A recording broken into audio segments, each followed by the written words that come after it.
Hi, today we're going to be taking a look at Barbapapa. Now, this is a comic produced in the early 1980s. I remember Barbapapa as a preschool cartoon, which was about 5 minutes in length. Apparently, there were 100 episodes when I was a kid. I watched it on a channel where I'm from called TV Ontario, and basically it played with all the other like 5 minute cartoons designed for preschoolers. Barbapapa was a weird concept. It was a family of blobs that can shapeshift. And as a kid, you think nothing of it. As an adult, I look back and they're giant blobs that can shapeshift. It just seems terrifying as an adult. So there's a whole family of them. Now, these comics were produced sort of in the style of European comic albums. So it has a glossy cover with a full length adventure inside. Less pages than something like a Tintin or an Asterix. And here in the back, you see the entire family.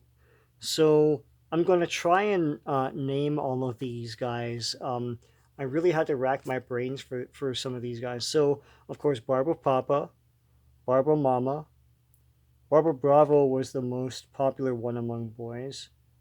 Barbara Bright, Barbara Bow, Barbara Bell, Barbara Lib, who usually had glasses, uh, Barbara Bella, no, sorry, Barbara Lala, and this is Barbara Zoo, I think, and a Barbara baby. I don't know if they ever named the baby.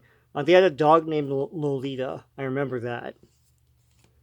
So this comic, I've sort of put stickies over a dedication to, well, not a dedication, but my cousin. This is my cousin's when I was growing up, and she left it at our house. I never gave it back to her. So and it says like to her, um, and I still have it. I just found this a few years ago in my basement. I was like, oh shoot, I still have this thing. Oh well, she doesn't need it now. She's like in her 50s, but um, so this is the disappearance of Barbapapa, and all the Barber kids are playing, and they're playing pirate, and of course they're all um, either shapeshifted or just have costumes on.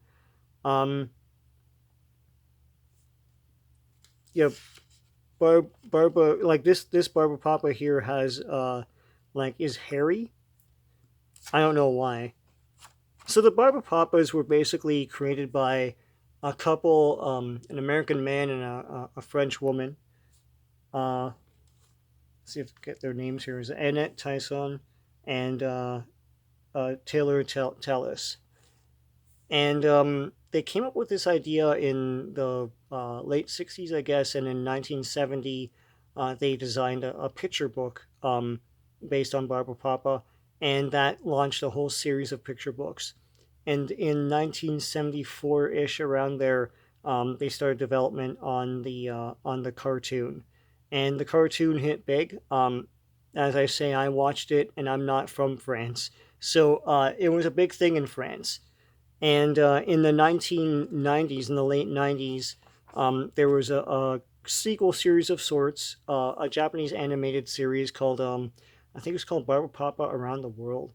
And it's funny when you watch that show, they really, really, really stuck close to the original style. It's as though it's just like more episodes of that old cartoon. It's pretty good. That lasted another 50 episodes.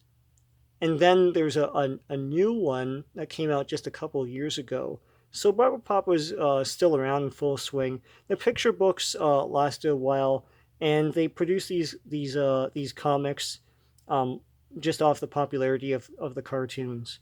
I like how Barbara Mama is a ship here. Like she could just turn into anything. Now these comics were usually in a sort of environmental slant. They all always had some sort of environmental message. So here there's a bunch of beached ocean animals, and so they have to get them back into the ocean. So here's Barbara Mama and Barbara Bravo shapeshifting to try and get there. Of course, the turtle's not going to use the ladder. I like this like tractor treads. And so, as you saw from these pages, Barbapapa has been buried by Lolita, the dog, and they're searching all around the island to find Barbapapa. But they make friends along the way. They ride a whale. I like this big page here. I don't know who drew these. There's not a lot of credit on these. And of course, at the end, Barbapapa is like, "Hey, the dog buried me." So that's the adventure. There you go. These are designed for little kids. I don't know how old I was when I read this. I was probably like 6 or 7, um, and even then I was probably a bit too old to read Barbapapa. Barbapapa, the whole concept of the Barbapapas themselves isn't fully explained to my knowledge. I don't remember an origin story for how there are giant blobs and everyone accepts them. The whole idea was that they were a family that just tried to live among other families in a sort of suburban setting.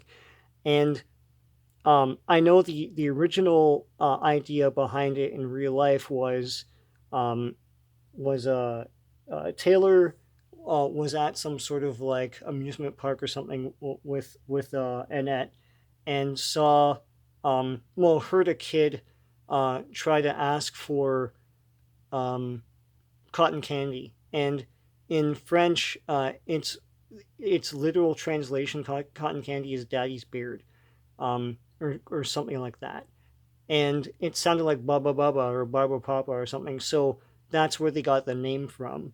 I don't think they're supposed to be cotton candy. I think they're just supposed to be blobs that shapeshift. But it's a neat idea.